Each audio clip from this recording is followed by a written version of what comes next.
صحیح بخاری میں ہے حضرت سلیمان علیہ الصلاۃ والسلام کی 100 بیویاں تھیں. حضرت سلیمان نے قسم اٹھائی کہ میں اپنی 100 بیویوں سے آج رات ہم بستری کروں گا اور ان سے 100 بیٹے پیدا ہوں گے اور 100 بیٹوں کو اللہ کے راستے کا شہسوار بناؤں گا, مجاہد بناؤں گا.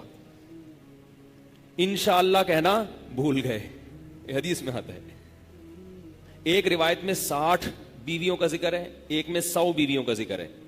دونوں بخاری کی روایتیں. تو بعض لوگوں نے تو کہا کہ 60 اور 100 میں تضاد ہے, لہذا دونوں غلط.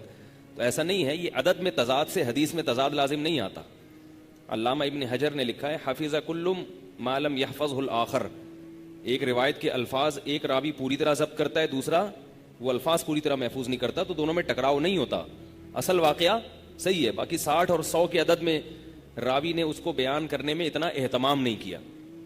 تو وہ کہتے ہیں کہ جو 100 کی روایت ہوتی ہے نا ایسے موقع پر, وہ لی جائے گی, کیونکہ وہ جو کم عدد بیان کرنے والا وہ احتیاط کے پہلو کو نظر رکھ رہا ہے. تو اب 60 اگر ہوں یا 100 ہوں, سلیمان علیہ السلام نے قسم اٹھائی کہ میں اپنی 100 بیویوں کے قریب جاؤں گا اور اللہ اس سے 100 بیٹے پیدا کرے گا اور 100 کے 100 بیٹوں کو میں اپنے اللہ کے راستے کا شہسوار بناؤں گا, مجاہد بناؤں. ان کے نسل بڑھانے کے یہ جذبے تھے, نسل بڑھے نسل. سلیمان علیہ السلام نے قسم اٹھائی کہ کتنے بچے ہوں گے؟ 100 ہے بھائی. تو اب جب انہوں نے قسم اٹھائی 100 بچے ہوں گے کہ سب کو اللہ کے راستے کا کیا بناؤں گا؟ شہسوار بناؤں. خیر, تو سلیمان علیہ السلام نے کیا قسم اٹھائی؟ بار بار قسم دہراؤں, بڑا مزہ آ رہا ہے کہ میرے 100 بیٹے ہوں گے اور ان کو اللہ کے راستے کا شہسوار بناؤں گا. لیکن انشاءاللہ نہیں کہا. بڑی جب اہم بات ہو تو انشاءاللہ ضرور کہنا چاہیے, اللہ چاہے گا. تو کیا ہوا کہ کسی کو بھی حمل نہیں ہوا اور ایک بیوی کو حمل ٹھہرا, بچہ معذور پیدا ہوا, وہ جہاد کے قابل نہیں تھا. سلیمان علیہ السلام کو خیال ہوا کہ مجھ سے کوئی غلط بات ہوئی ہے. تبھی قرآن میں بھی اللہ نے اس کا ذکر کیا, وَلَقَدْ فَتَنَّا سُلَيْمَانَ, تحقیق ہم نے سلیمان کو آزمایا, وَأَلْقَيْنَا عَلَى كُرْسِيِّهِ جَسَدًا, ہم نے سلیمان کی کرسی پر ایک ایسا بچہ لا کے ڈال دیا, ثم اناب, کہ سلیمان کو فوراً توبہ کی توفیق مل گئی. غلطی پر تنبیہ ہو, وہ معذور بچہ تھا. اب قرآن نے یہ اجمالی طور پر بیان کیا واقعہ کہ ہم نے سلیمان کو آزمایا اور ہم نے ان کے تخت پہ ایک معذور بچہ لا کے ڈال دیا, تو سلیمان کو تنبیہ ہو گئی. اس سے بات سمجھ میں آتی ہے کیا کہ بھئی کیا معذور بچہ ڈالا؟ کیا معذور کا لفظ بھی قرآن میں نہیں ہے, جسد ڈال دیا, ایک جسم ڈال دیا ہم نے. تو حدیث میں اس کی تفصیل ہے, حدیث میں تفصیل, اور حدیث بخاری اور مسلم کی.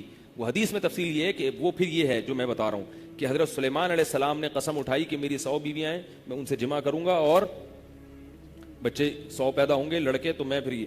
تو کسی نے کہا بھی کہ انشاءاللہ کہتے ہیں, تو وہ بھول گئے پھر بھی. تو اللہ تعالیٰ کو نے پھر نہیں وہ پیدا کیا, ایک پیدا ہوا وہ بھی معذور. تو پھر سلیمان علیہ السلام نے پھر دوسرا معاہدہ کیا.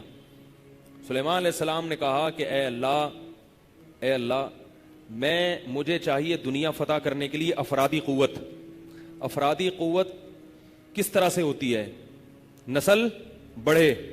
تو وہ تو بڑھ نہیں رہی جس سپیڈ سے میں چاہ رہا ہوں, بڑھ تو رہی ہے مگر اتنی سپیڈ سے نہیں بڑھ رہی. تو مجھے اس کا کوئی آلٹرنیٹ دے دے, متبادل دے. کیونکہ آپ کے ماتحت جو مجاہدین تھے بنی اسرائیل میں, وہ کچھ تنگ بھی کرتے تھے. پھر ایک دن کیا ہوا کہ سلیمان علیہ الصلوۃ والسلام کے گھوڑے تھے, جنگی گھوڑے, ان کو دیکھ دیکھ کے سلیمان علیہ السلام خوش ہو رہے تھے کہ اللہ کے راستے کے گھوڑے ہیں, کیا خوبصورت. ایسا ان کو دیکھنے میں مشغول ہوئے کہ آپ کی عصر کی نماز قضا ہو گئی. یا تو عصر کے وقت کوئی عبادت کا معمول تھا وہ قضا ہو گیا, یا نماز قضا ہو گئی. اب آپ کو خیال آیا کہ اے اللہ, میں ایک طرف تیرے راستے میں جہاد ہے, گھوڑوں کی دیکھ بھال, اور دوسری طرف عبادت. اگر میں اس گھوڑوں کی دیکھ بھال اور ان چیزوں کی طرف جاتا ہوں تو میری عبادت میں خلل واقع ہوتا ہے, اور عبادت کی طرف جاؤں گا تو تیری حکومت پوری دنیا پہ قائم کرنی ہے, اس میں خلل واقع ہوگا. تو مجھے تو اس موقع پر حضرت سلیمان نے دعا مانگی کہ اے اللہ مجھے ایسی حکومت دے دے اپنی قدرت سے, لا ينبغی لأحد من بعدی, کہ میرے بعد قیامت تک ایسی حکومت کسی کو نہ ملے. اپنے فضل سے ایسا میرے کنٹرول دے دینا کہ میں پوری دنیا پہ تیری حکومت قائم کر دوں, مجھے اسباب ایسے دے دے. اللہ نے ایسے اسباب دیے جس کا دنیا میں کوئی سوچ ہی نہیں سکتا. کیونکہ ہم ایٹم بم کا سوچ سکتے ہیں, غوری میزائل کا سوچ سکتے ہیں, بڑی بڑی سبمرینیں بنا سکتے ہیں, یہ تو سوچ سکتے ہیں. ہم ایسا نہیں سوچ سکتے کہ جنات کو قابو میں لیں, ٹھیک ہے نا, یہ صرف عامل سوچتے ہیں, قابو میں ان کے بھی نہیں آتے.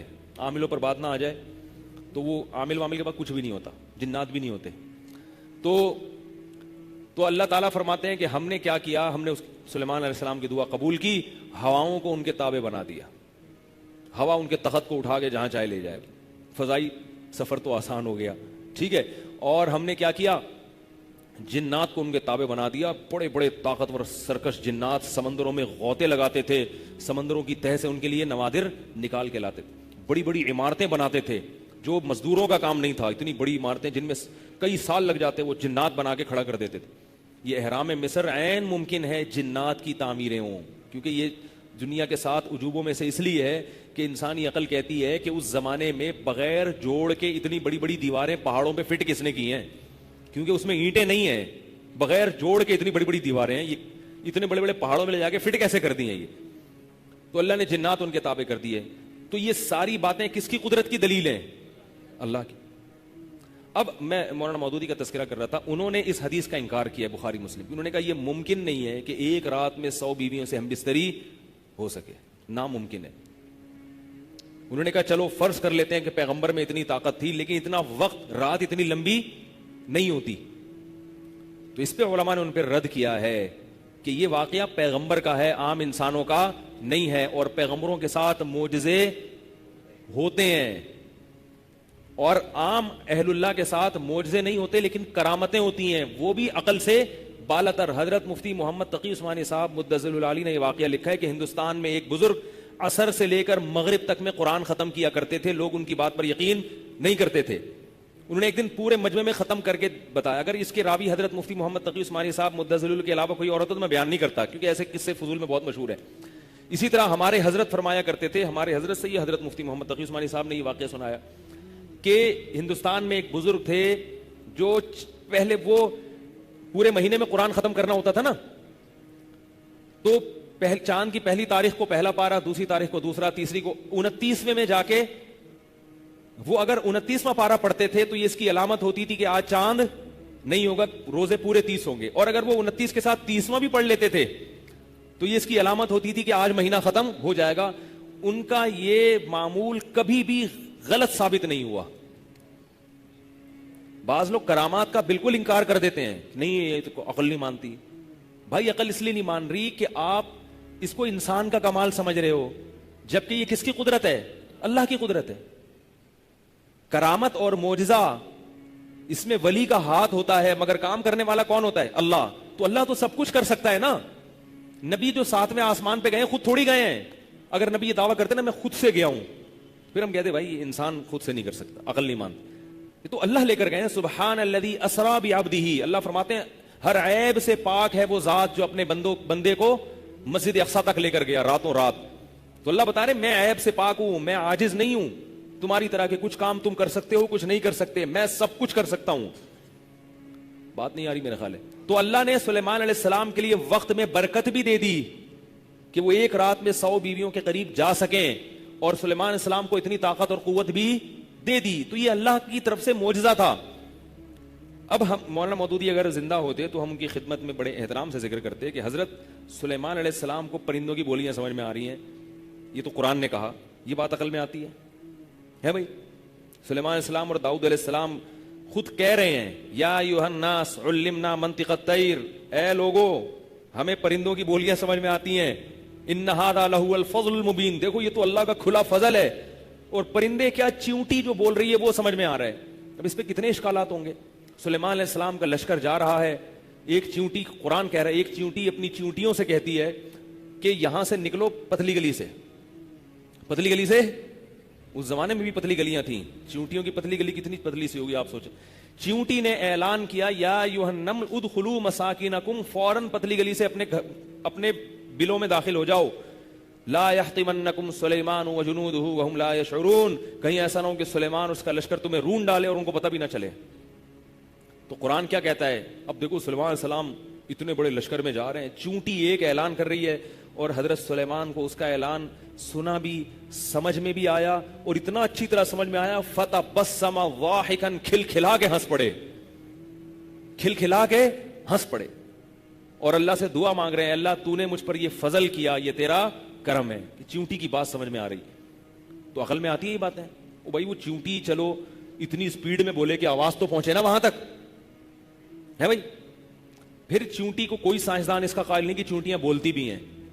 وہ کیا ہوا ہے, کیا آواز تھی, کیا تھا, ہمیں نہیں پتا.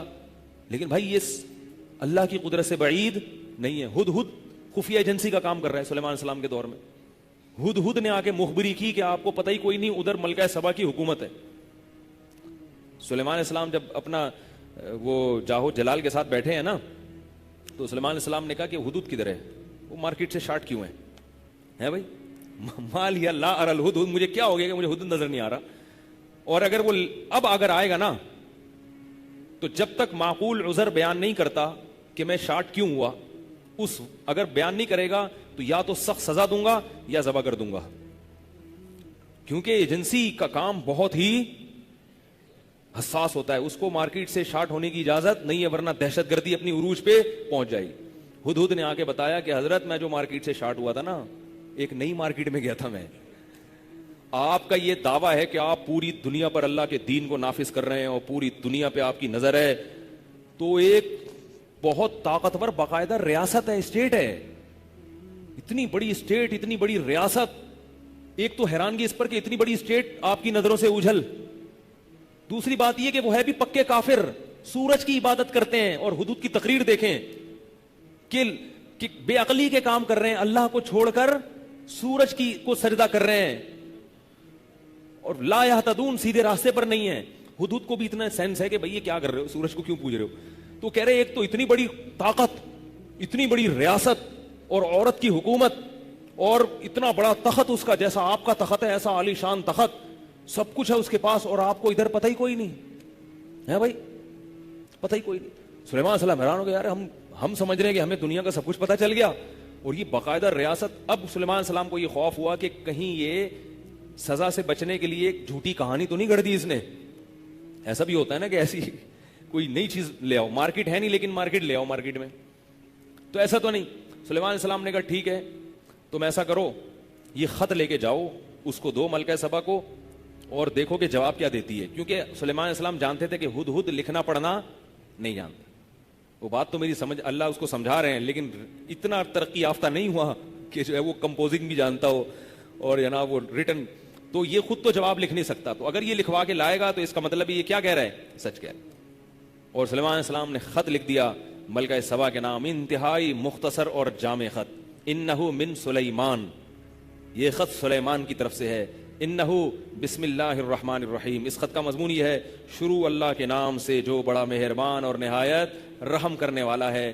اللہ تعلو علیہ واتونی مسلمین, اسے کہتے ہیں گل ویلے دی تے پھل موسم. کوئی لمبی چوڑی بات نہیں, کوئی لمبی چوڑی بات نہیں. جس کی دعوت برحق ہوتی ہے نا, جان ہوتی ہے اس کی دعوت میں, تو وہ حکمران جب کسی دوسرے حکمران کو دعوت دیتا ہے تو کیسی دعوت دیتا ہے, مختصر. دعوت کیا ہے, بسم اللہ الرحمن الرحیم, اللہ تعالی علیہ, سرکشی مت کرو, واتونی مسلمین, بندی بن کے چلی آؤ, انسان بن کے. مسلمین کا ترجمہ ہے فرما بردار, لیکن اس کو پنجابی کہیں گے بندہ, کہتے ہیں نا بندہ بن بندہ. تو اگر وہ اس وقت پنجابی کلچر ہوتا ٹھیک, تو اس کا ترجمہ خط کا کیا ہوتا, بندی بن جا, اور اپنی پبلک سے بھی کہتے بندے بن کے شرافت نال چلے آؤ, بس. یہ کیا بھائی, اب اس میں اسلام کی دعوت بھی ہو گئی, توحید کی دعوت بھی ہو گئی, حکومت سے دستبرداری کا اعلان بھی. توحید سے کیوں, ہم اللہ کو مانتے ہیں جو بڑا مہربان نہایت رحم کرنے والا, تو سمجھ جاؤ کہ ہم سورج کی عبادت کرنے والے نہیں, اور ہم تمہیں اسی عقیدے کی دعوت دے رہے ہیں, یہی قبول کر کے آ جاؤ. وہ پریشان ہوئی, وہ تو لمبا واقعہ کہیں اور جا رہا ہے مضمون. اس نے اپنے درباریوں سے مشورہ لیا, یہ کیا ہے, یہ تو دوسری کوئی بات ہی نہیں کی اس نے. وہ درباری تھے پاگل, انہوں نے کہا کہ لڑیں گے, فائٹ کریں گے. ملکہ سبا عورت ہو کے بڑی عقل مند تھی, اس نے کہا کہ دیکھو اگر یہ برحق ہے نا, تو اگر یہ غالب آ گیا تو پھر ہماری ایسی کی تیسی ہو جائے گی. جنگ میں شکست کے بعد کیا ہوتا ہے, یہ دوسرے پہلو پہ بھی غور کرو. اور اگر یہ برحق نہیں ہے تو اس کا مقصد ہے دنیا کی لالچ. حکمرانوں کو مزید حکومت چاہیے ہوتی ہے, تو ہم اس کو اتنے ہدیے مہنگے مہنگے بھیجتے ہیں کہ ہدیے دے کر یہ اپنے موقف سے دستبردار ہو جائے گا. جب یہ ہدیے دیکھیں گے, او بھائی تو مجھے تو یہی چاہیے تھا, مل گیا, بس ٹھیک ہے تم وہاں حکومت کرو, ہم یہاں بھی ہر سال بس یہ تحفے بھیج دیا کرو. تو اس نے اتنے مہنگے مہنگے تحفے بھیجے نا سلیمان علیہ السلام کے پاس کہ وہ تحفے دیکھ کر سلیمان علیہ السلام نے کہا کہ تم مجھے غلط سمجھے ہو, میں اس طرح کا آدمی نہیں ہوں. اور اس وفد سے کہا واپس چلے جاؤ. فَلَنَأْتِيَنَّهُمْ بِجُنُودٍ لَا قِبَلَ لَهُمْ بِهَا. اب اگلی دفعہ خط نہیں آئے گا, خط نہیں آئے گا, نہ کوئی مس کال ہوگی, نہ کوئی خط ہوگا, اب آئے گا لشکر, اور ایسا لشکر لے کر آ رہا ہوں کہ تم اس کے سامنے نہیں ٹھہر سکتے. ملکہ سبا کو جب لیٹر ملا, اس نے بولا بھائی یہ بندہ ایک نمبر ہے, یہ واقعی اللہ کا نبی ہے, اس کی دعوت میں لچک نہیں ہے, یہ پیسے دیکھ کر لالچ میں نہیں آیا. اب جب وہ آ رہی ہے تو میں جو اصل واقعہ بتانا چاہ رہا ہوں, سلیمان علیہ السلام نے کہا جب یہ آئے گی نا تو ہم اس پہ کہتے ہیں نا کہ ایک سیاست ہوتی ہے بھرم میں لینا, اس کو ہوتا ہے نا بھرم. تو حضرت سلیمان علیہ السلام نے کیا کیا کہ اس پر ہمارے بھرم بہت اچھے پڑے, اس کا تخت اٹھا کے لے آؤ, کیونکہ اتنا بڑا تخت وہاں سے ہو کے یہاں آ نہیں سکتا اسباب کی دنیا میں. وہ جب اپنا تخت یہاں دیکھے گی تو وہ نبوت پہ اور یقین کر لے گی کہ یہ سلیمان کا کام نہیں ہے بلکہ یہ کس کا کام ہے, اللہ کا. تو اللہ کی مدد ان کے ساتھ ہے. تو اب دیکھو جو میں اصل بتانا چاہ رہا ہوں واقعہ, حضرت سلیمان نے کہا کہ ایکم یاتینی بعرشھا قبل ان یاتونی مسلمین. اس کے یہاں پہنچنے سے پہلے کون اس کا تخت اٹھا کے لائے گا؟ جن کھڑا ہوا, جن نے بولا آپ یہاں پہنچنے کی بات کرتے ہیں, مجلس برخاست ہونے سے پہلے یہاں حاضر ہوگا. اب قرآن کے الفاظ دیکھو, قال الذی عنده علم من الکتاب, جن کے پاس کتاب کا علم تھا, زبور کا ایک بزرگ تھے, انہوں نے کہا پلک جھپکنے سے پہلے یہاں حاضر کروں گا, اور یہ کہا اور تخت حاضر. اب یہ واقعہ اگر فضائل اعمال میں لکھا ہوتا, قرآن میں نہ ہوتا, تو ہماری ایسی کی تیسی ہو چکی ہوتی کہ نہیں ہوتی؟ ایک اور کلپ مارکیٹ میں بولو نا آ چکا ہوتا. ایک اور نوجوان کوئی مفتی بیٹھتا پگڑی چھڑی باندھ کے, اس کو بڑا خوش ہوتا ہے, فضائل اعمال اور فضائل صدقات کے خلاف ایک ایٹم بم مل گیا. شیخ الحدیث نے لکھا کہ وہاں سے ایک بزرگ تخت اٹھا کے یہاں لے آئے, پھر قرآن کی آیتیں کہ یہ تو مردہ ہیں, یہ تو انسان ہے, ان کو تو یہ نہیں پتا کہ زندگی کب ہوگی, یہ شرک پھیلا رہی ہے فضائل اعمال, اور تبلیغی جماعت پوری دنیا میں کس کی دعوت لے کے گھوم رہی ہے؟ شرک کی دعوت لے کے گھوم رہی ہے. سب ایسے ہی شیخ الحدیث نے لکھا. پھر وہ جو ہمارے حضرت ہیں پیر و مرشد توصیف الرحمان صاحب, وہ تو خوشی سے ان کی تو نیند ہی اڑ جاتی رات, کہتے یار صبح اٹھتے ہی سب سے پہلے کیا کرنا ہے, کلپ تیار کرو. ایک دم کیمرہ آتا اور پھر توحید پر الحمد سے لے کے والناس تک قرآن میں توحید پر جتنی آیتیں ان کی تلاوت ہوتی, اور اس توحید کا مقصد ہندو کو مسلمان کرنا نہیں بلکہ مسلمانوں کو دائرہ اسلام سے باہر نکالنا. آج کل جو توحید بیان کی جا رہی ہے اس کا مطلب نہیں کہ ہندو کی طرح مسلمان ہو جائیں توحید سن کے, بلکہ جو پہلے سے مسلمان ہیں ان کو دائرہ اسلام سے باہر نکالنا, یہ ہے ہی نہیں. تو پھر لوگ ہمیں فون کرتے, ہم کہتے یار پہلے کم قصے ہیں جو ایک نئی ٹینشن میں ڈال. تو یہ وہ لوگ ہیں بیچارے جن کے پاس علم نہیں ہے. آئی بات سامنے, علم نہیں ہے, فارغ ترین لوگ ہیں. فضائل اعمال پہ زیادہ سے زیادہ جو کرامتیں ہیں نا, اس پہ یہ اعتراض کیا جا سکتا ہے کہ بھئی ان کی سند مستند نہیں ہے. آئی بس جو زیادہ سے زیادہ اعتراض ہو سکتا ہے کہ حضرت شیخ الحدیث نے جو کرامتوں کے اتنے واقعات لکھے ہیں اس کی کوئی سند نہیں ہے. تو اس کا شیخ الحدیث جواب دے سکتے تھے کہ بھئی میں نے جن کتابوں سے نقل کیے مجھے ان پر اعتماد ہے, اگر کسی کو اعتماد نہیں ہے تو قبول نہ کرے, ختم ہو گئی. بھئی ایک واقعہ مجھے لگ رہا ہوتا ہے کہ صحیح ہے, آپ کو لگ رہا ہوتا ہے کہ صحیح نہیں ہے, تو بس اس سے زیادہ اس کی حقیقت, جو فضائل صدقات پہ اعتراض کیے جاتے ہیں ان کی حقیقت اس سے زیادہ نہیں ہے, کیوں سب کرامتوں کے واقعے ہیں. کرامت میں نسبت بزرگ کی طرف ہوتی ہے مجازن, حقیقت میں کون ہوتا ہے کرنے والا؟ اللہ ہوتا ہے. اب آپ کہیں کہ پھر ان بزرگ کی طرف نسبت کی کیوں؟ یوں ہی کہتے تھے اللہ نے یہ کیا, اللہ نے یہ کیا, اللہ نے یہ کیا. جیسے ایک فضائل اعمال میں واقع ایک بزرگ نے مردے کو زندہ کر دیا, تو بھئی یوں کہو نا کہ ان بزرگ کے ذریعے اللہ نے مردے کو زندہ کر دیا. تو فضائل اعمال میں ان بزرگ کی نسبت کی طرف نسبت اس لیے ہے کہ یہ نسبت مجازی کہلاتی ہے, اور یہ نسبتیں قرآن میں بھی ہیں. حضرت عیسیٰ کے بارے میں قرآن میں آتا ہے کہ حضرت عیسیٰ نے کہا احیی الموتیٰ, میں مردوں کو زندہ کروں گا, حالانکہ حضرت عیسیٰ مردوں کو زندہ نہیں کر سکتے تھے. ہمارا یہ عقیدہ ہے. کون کرتا تھا زندہ؟ اب قرآن میں آ گیا کہ حضرت عیسیٰ انسان ہو کے مردے کو زندہ کر رہے ہیں, اس کے خلاف ان کا کوئی کلپ نہیں. فضائل صدقات میں آ گیا کہ فلاں شخص کے ہاتھ میں مردہ زندہ ہوا, ان کے خلاف سینکڑوں کلپ ملیں گے آپ کو. فرق صرف اتنا ہے کہ قرآن میں آنے سے ہمیں یہ پتا چلتا ہے کہ یہ واقعہ یقینی ہے, حضرت عیسیٰ نے مردے کو واقعی زندہ کیا. فضائل اعمال یا فضائل صدقات میں آنے سے یقینی نہیں کہہ سکتے, ہو سکتا ہے غلط واقعہ ہو, حضرت شیخ الحدیث کو غلطی ہوئی ہو, جس نے یہ واقعہ نقل کیا ہو اس نے جھوٹ بولا ہو، حضرت شیخ الحدیث نے سچ سمجھ کے کتاب میں لکھ دیا، اور یہ بھی ہو سکتا ہے کہ نہیں اس نے جھوٹ نہ بولا، وہ سچا واقعہ، اس سے زیادہ اس پہ کلپ نہیں بن سکتا. نہیں آ رہی میرے خیال بات. اور اس قسم کے واقعات علامہ ابن تیمیہ، ابن قیم اور بڑے بڑے بزرگوں نے ماضی میں لکھے ہیں، ان کے خلاف کوئی کلپ بولو بھائی نہیں بنتا، کوئی کلپ نہیں بنتا، کیونکہ وہ واقعات عربی میں ہیں اور ان کے خلاف رد بھی عربی میں ہوگا، اور عرب پکڑ لیں گے فوراً، بولیں گے ہمارے باباؤں کو تم نے کب سے برا بھلا کہنا شروع کر دیا بھائی. تو یہ تماشا ہو رہا ہے، اس لیے ان چکروں میں نہ پڑیں. تو میں یہ کہہ رہا تھا کہ سلیمان علیہ السلام کے جو بزرگ تھے انہوں نے کیا کہا. اچھا بعض لوگ یہ بھی اعتراض کرتے ہیں کہ وہ فلانے نے مردے کو زندہ کر دیا، حضرت عمر سے تو مردہ زندہ نہیں ہوا کبھی، فضائل صدقات میں فلاں بزرگ کے بارے میں لکھا ہے انہوں نے یہ کر دیا، صحابہ سے تو یہ ہوا ہی نہیں، اس کا مطلب آپ کے بزرگ صحابہ سے بھی افضل تھے. تو یاد رکھو کسی سے کرامت کا صدور ہونا اس کی علامت نہیں ہے کہ یہ اپنے فلاں سے افضل ہو گیا. افضلیت کا معیار اعمال پر ہے، کرامتوں پر نہیں ہے. اب دیکھو سلیمان علیہ السلام خود نہیں لا سکے وہاں سے تخت، حالانکہ وہ نبی ہیں، پبلک سے کہہ رہے ہیں، ٹھیک ہے نا بھائی یار کوئی ہے ذرا کوئی تو لا کے دکھائے یار. پبلک کہہ سکتی تھی حضرت آپ پیغمبر ہیں، آپ کے تخت ہواؤں میں اڑ رہے ہیں، آپ جنات سے گپ شپ لگا رہے ہیں، آپ پرندوں کی بولیاں سمجھ رہے ہیں. تو وہ کہیں گے بھائی جتنا اللہ کر رہا ہے وہ کر رہا ہے، باقی مجھے اللہ نے یہ نہیں کہا کہ میں یہ بھی کر دوں گا. ہو سکتا ہے تم میں سے کسی کو اللہ نے الہام کیا ہو کہ وہ اللہ اس کے ساتھ یہ کرامت کر دے گا. تو اس لیے جن نے کہا، کیونکہ جن اسباب کی دنیا میں یہ کام کرتا اس کو جانا پڑتا ہوا میں، پھر لاتا تو کچھ نہ کچھ ٹائم تو لگتا نا. لیکن جو بزرگ تھے وہ اسباب کی دنیا میں یہ کام نہیں کر رہے تھے، ان کو اللہ کی طرف سے الہام ہوا کہ میں تمہارے ہاتھ پہ یہ کام کر دوں گا. تو اللہ کو ٹائم کی پابندیوں سے اللہ کیا ہے؟ آزاد ہے. تو جتنا ان بزرگ کو کہنے میں ٹائم لگا نا کہ تخت لا کے دکھاؤں، اتنا ٹائم تو لگا. جیسے ہی جملہ مکمل ہوا، کیا میں تخت حاضر نہ کروں؟ آپ کی پلک جھپکنے سے پہلے کی یا پہ جب بڑی یہ پہ جب پہنچے ہیں تخت سامنے حاضر. کیونکہ قرآن کے الفاظ کیا ہیں؟ قال الذی عندہ علم من الکتاب، اللہ فرماتے جس کے پاس زبور کا علم تھا، بزرگ تھے، انہوں نے کہا انا آتی کبھی، میں وہ تخت آپ کے پاس لے کر آؤں گا، قبل ان یرتد الیک طرفک، آپ کی پلک جھپکنے سے پہلے. فلما رآہ مستقرا، سلیمان علیہ السلام کو ابھی کوئی تبصرہ کرنے کا موقع ہی نہیں ملا کہ بھئی کیسے یا اچھا ہاں ہوں نا. فلما رآہ، اللہ فرماتے ہیں سلیمان نے اس کو اپنے پاس جب دیکھا، یہ رکھا ہوا ہے سامنے، ٹھیک ہے نا، قال ھذا من فضل ربی، فرمائیے میرے رب کا فضل ہے.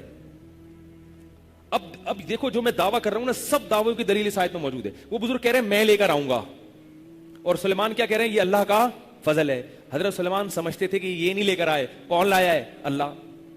لیکن حضرت سلیمان نے اس کو یہ بھی نہیں کہا ان بزرگ کو کہ جب اللہ لا رہا ہے تو تم یہ کیوں کہہ رہے ہو کہ میں لے کر آؤں گا؟ تمہیں تو یہ کہنا چاہیے تھا کہ کون لائے گا؟ اللہ. بھائی اس لیے کہ وہ جو کہہ رہے ہیں میں لے کر آؤں گا تو مطلب لائے گا اللہ، ہاتھ کس کا ہوگا؟ میرا استعمال ہوگا، آرڈر میرا استعمال ہوگا، زبان میری چلے گی، بھائی آ جا، کچھ بولا ہوگا انہوں نے، آ جا، وہ تخت آ گیا. تو فضائل صدقات یا فضائل اعمال میں بھی جن بزرگوں کی طرف نسبتیں، مردہ زندہ کر دیا، یہ کر دیا، وہ کشتی یہاں سے اٹھا کے وہاں لگا دی، ایسی چیزیں ہمارے اکابر کی کتابوں سے نکال کے ان پہ کفر کے فتوے لگاتے ہیں. تو وہ ساری ان سب کا تعلق کرامات کے قبیل سے ہے. اور ہمارا عقیدہ ہے، اور ان اکابر کا بھی عقیدہ تھا، وہ کرامتیں کرنے والا کون ہے؟ اللہ. نسبت کس کی طرف ہو رہی ہے ان بزرگ کی؟ وہ مجازی نسبت ہے، مجازی، حقیقی نہیں ہے. حقیقت میں ہمارا یہ عقیدہ نہیں ہے کہ یہ ان بزرگوں نے کیا، کر نہیں سکتے. انبیاء معجزہ نہیں کر سکتے تو بزرگ کرامتیں کہاں سے کر سکتے ہیں؟ نبی چاند کے ٹکڑے نہیں کر سکتے، اللہ نے کیے ہیں. تو جب نبی نہیں کر سکتے تو حضرت عیسیٰ مردے کو زندہ نہیں کر سکتے تو بزرگ کہاں سے کر سکتے ہیں؟ آئی بات سمجھ میں؟ تو میں یہ کہہ رہا تھا کہ ابھی جو میں نے تبارک الذی والی آیت پڑھی ہے، بہو اعلی کل شیء قدیر، اللہ کیا فرماتا ہے؟ میں ہر چیز پر قادر ہوں. تو بعض لوگوں نے حضرت سلیمان علیہ السلام کا انکار کیا کہ 100 بیویوں سے ہم بستری نہیں ہو سکتی ایک رات میں، لہٰذا انہوں نے بخاری کی حدیث کا انکار کر دیا، ٹھیک ہے نا، جیسے کہ مولانا مودودی نے انکار کیا. اور اسی طرح بعض لوگوں نے کیا کیا؟ معراج کا انکار کر دیا، جیسے غامدی صاحب نے انکار کر دیا کہ بھئی ٹھیک ہے، وہ انہوں نے یہ نہیں کہا، انہوں نے دلائل کے تانے بانے ملائے، لیکن انکار کی جو بیس ہے وہ کیا ہے؟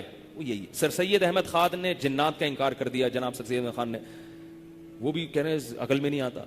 تو اللہ کی قدرت پر اگر ایمان لے آؤ گے تو اللہ جو کہے گا وہ ماننا پڑے. شہید کے خون سے خوشبو آنا عقل میں آتا ہے بھائی؟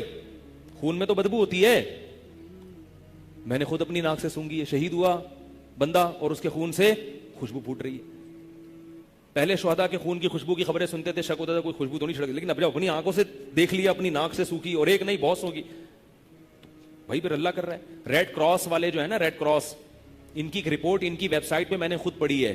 افغانستان میں لڑائی کے دوران, جہاد کے دوران لڑائی ہوئی تھی, انہوں نے کہا کہ جو غیر ملکی قوتیں وہاں آ کے لڑ رہی تھیں ان کے خلاف جو افغان مجاہدین لڑ رہے تھے, تو انہوں نے کہا ہم نے افغان مجاہدین کی لاشیں جب اٹھاتے ہیں اکثر و بیشتر لاشیں صحیح ہوتی ہیں, خون میں خوشبو ہوتی ہے, جبکہ مخالف گروپ کی جب لاشیں اٹھاتے ہیں تو لاشیں سڑ چکی ہوتی ہیں اور خون میں خوشبو نہیں ہوتی. اگر یہ خبر کہیں ادھر ادھر ہوتی تو میں یقین نہ کرتا. میں نے ان کی ویب سائٹ پہ جا کے سرچ کیا, لیکن وہ ایسے نالائق کہ اس کو بڑی سرخی نہیں لگائی, کہیں کھانچے میں لے جا کے نا چھوٹی سی سرخی پہ اس کو لگا ہوئے, اور اس میں نیچے یہ تھا کہ ہم ان لوگوں کی خوراک پہ غور کر رہے ہیں, ریسرچ کر رہے ہیں کہ یہ کیا کھاتے ہیں جس کے بعد مرنے کے بعد ان کے خون میں خوشبو پیدا ہوتی ہے یا ان کی باڈی محفوظ ہوتی ہے. یہ 4-5 سال پرانی خبر ہے, اب تک یہ رپورٹ سامنے نہیں آئی کہ طالبان, افغان جو تھے, افغان طالبان, وہ کیا کھاتے تھے. افغان طالبان کے بارے میں یہ الفاظ تھے ان کے, افغان طالبان, یہ اس رپورٹ میں یہ لکھا ہوا تھا باقاعدہ. تو اب تک یہ ریسرچ نہیں آئی ہے کہ وہ افغان کیا کھاتے تھے, کیا خوشبو میں ڈبو کے روٹی کھاتے تھے. بھائی آپ کیسے ہی خوشبودار چیزیں کھاؤ اندر جا کے, ورنہ لوگ بیت الخلا میں کنڈی لگا کے بیٹھتے.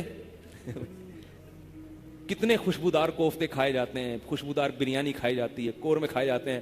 کھانے کے بعد سب کی رپورٹ جو آتی ہے اس رپورٹ تو سب کی ایک جیسی ہوتی ہے. تو یہ کیا بات ہے کہ وہ ان کے خون سے. تو انبیاء کے معجزے ہوتے ہیں. ہاں یہ ضرور ہے کہ اڑتی اڑتی خبروں کی بنیاد پہ قصے نہیں سنانے چاہیے, اور ان واقعات پہ دین کو بنیاد نہیں بنایا جا سکتا. دین کی جو مسائل کی جو بنیاد ہے وہ قرآن و سنت پہ ہے, وہ خوابوں پہ, کرامتوں پہ نہیں ہے. اگر آپ نے نماز چھوڑی اور آپ کو فرشتے نے آگے گلے لگا لیا تو آپ یہ نہیں کہہ سکتے یار مجھے تو نورانی فرشتے نے گلے لگایا, یہ تو کرامت ہوئی ہے نماز چھوڑنے پر. نماز آپ کو بہرحال پڑھنی پڑے گی. آئی بات سمجھ میں؟ تو قانون جو ہے شریعت کا وہ کرامتوں اور خوابوں پہ نہیں ہے, وہ کس پہ ہے؟ قرآن اور سنت پر ہے. اور آخری بات یہ, میں جلدی سے بات کو سمیٹتا ہوں, کہ کرامتوں میں خامخواہ کی فضول چیزیں بھی بہت اڑائی جاتی ہیں. بعض باطل لوگ اپنے بزرگوں کے بارے میں الٹی الٹی چیزیں اڑاتے رہتے ہیں. اس لیے اس کے بارے میں اصول یہ ہے کہ کوئی کرامت جب آگے نقل کریں تو اس کے کوئی معتبر ذرائع ہونے چاہیے, ورنہ اڑتی اڑتی چیزیں مارکیٹ میں بہت ہیں اور لوگ اس سے خامخواہ میں عقیدت کرنا شروع کر دیتے ہیں. کوئی بابا آ جائے گا جناب وہ مزار پہ, وہ بابا کہے گا اس نے یوں کیا تو یوں ہوا, لوگ اس بابا کے ہاتھ پاؤں چومنا شروع کر دو گے. تو ہاتھ پاؤں چومنے کے لیے کرامت نہیں بلکہ کیا ہے؟ اعمال ہے. بھائی متبع سنت ہے تو ٹھیک ہے, کوئی بھی کرامت ظاہر نہیں ہوتی. متبع سنت نہیں ہے تو سارا دن الٹا گھومتا رہے, کلابازیاں کھاتا رہے اور کیا کیا کرتا رہے تو کچھ بھی نہیں ہے.